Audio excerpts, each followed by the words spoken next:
Mumbai case సంబంధించి నిన్న CID DG గారు వచ్చి మనతో డిస్కషన్ జరిగింది. అది కాదు. So but I have seen her interview. So అందులో allegations are serious in nature. So ఇదేమైనప్పటికీ కూడా కేస్ ఈజ్ అండర్ ఇన్వెస్టిగేషన్. యూఏలో కేసు ఉంది కాబట్టి ఖచ్చితంగా ఇన్వెస్టిగేషన్లో ఏం జరిగింది అనేది కూలంకషంగా చూసి మెరిట్స్ ప్రకారము కేసును ఫైనలైజ్ చేయడం జరుగుతుంది. అండ్ కొన్ని మీడియా కథనాల్లో there are serious allegations against senior IPS officers. So అది కూడా డీజీ గారితో డిస్కస్ చేసి, ఎందుకంటే సీనియర్ ఐపీఎస్ ఆఫీసర్స్ మీద అలిగేషన్స్ ఉన్నాయి కాబట్టి డీజీ గారితో డిస్కస్ చేసి ఎలా ముందుకు పోవాలనేది ఆలోచిస్తాం. లేదండి, అంటే ఇంతవరకు కూడా మనకు నేను నిన్న కూడా చెప్పాను. సో రిటర్న్గా మనకు ఎటువంటి కంప్లైంట్ కానీ ఏం రాలేదు.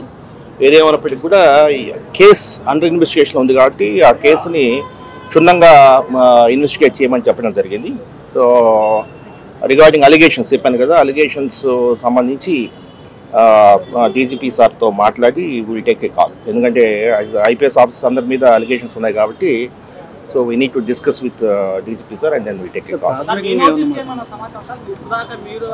నేను అదే చెప్తున్నాను కదండి, ఇన్వెస్టిగేషన్లో ఉన్న కేసు పూర్వాపరాలు ఏదైతే ఉన్నాయో దాని మీద కేసు కొంత నచ్చింది, ఇంకా అండర్ ఇన్వెస్టిగేషన్ ఉంది. సో అండర్ ఇన్వెస్టిగేషన్లో ఉంది కాబట్టి కేసు అండర్ ఇన్వెస్టిగేషన్ ఉంది కాబట్టి సో ఏం జరిగింది అసలు ఏంటనేది మరొకసారి అది క్షుణ్ణంగా దర్యాప్తు చేస్తున్నాము. So as per facts only, ఏ విధంగా నిజం ఎలా ఉందో అలాగే జరుగుతుంది. మనం ఎవరు కూడా దాంట్లో ఎటువంటి అనుమానాలు పెట్టుకోవడం అవసరం లేదు.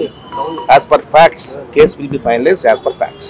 ముంబై కేసు సంబంధించి నిన్న సిఐడి డీజీ గారు వచ్చి మనతో డిస్కషన్ జరిగింది. అది కాదు. So but I have seen her interview. So అందులో allegations are serious in nature. So ఇదేమైనప్పటికీ కూడా కేస్ ఈజ్ అండర్ ఇన్వెస్టిగేషన్. యూఏలో కేసు ఉంది కాబట్టి ఖచ్చితంగా ఇన్వెస్టిగేషన్లో ఏం జరిగింది అనేది కూలంకషంగా చూసి మెరిట్స్ ప్రకారము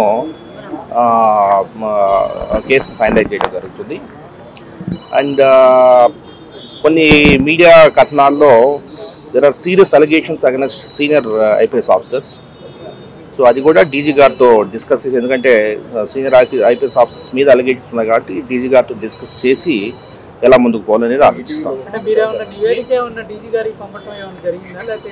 లేదండి, అంటే ఇంతవరకు కూడా మనకు నేను నిన్న కూడా చెప్పాను.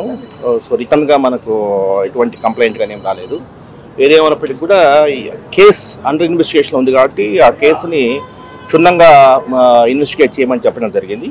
సో రిగార్డింగ్ అలిగేషన్స్ చెప్పాను కదా, అలిగేషన్స్ సంబంధించి డీజీపీ సార్తో మాట్లాడి విల్ టేక్ ఏ కాల్. ఎందుకంటే ఐపీఎస్ ఆఫీసర్స్ అందరి మీద అలిగేషన్స్ ఉన్నాయి కాబట్టి so we need to discuss with DGP sir and then we take a call.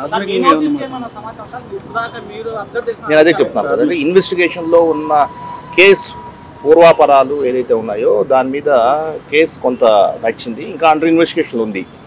So under ఇన్వెస్టిగేషన్లో ఉంది కాబట్టి కేసు అండర్ ఇన్వెస్టిగేషన్ ఉంది కాబట్టి సో ఏం జరిగింది అసలు ఏంటనేది మరొకసారి అది క్షుణ్ణంగా దర్యాప్తు చేస్తున్నాము. So as per facts only, ఏ విధంగా నిజం ఎలా ఉందో అలాగే జరుగుతుంది. మనం ఎవరు కూడా దాంట్లో ఎటువంటి అనుమానాలు పెట్టుకోవడం అవసరం లేదు. As per facts case will be finalised as per facts.